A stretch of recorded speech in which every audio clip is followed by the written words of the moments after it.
आज दुबई की एक मैं आपको खूबसूरती दिखाता हूँ जी। ये बाहर देखे जी, फुल डेजर्ट है, जंगल जैसा माहौल है। और इस माहौल के अंदर क्या है जी, ये आपको वीआईपी दिखाते हैं ज़रा सिस्टम। ये देखे जी, स्विमिंग पूल, देसी और इंग्लिश टचअप।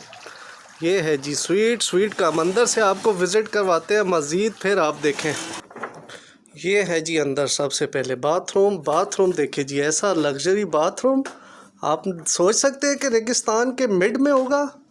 ये देखें जी, अब हम आपको लेके जाते हैं जी बेडरूम की तरफ, वो भी दिखाते हैं। बाथरूम अगर इतना लग्जरी है तो दिल थाम ले, बेडरूम कैसा होगा।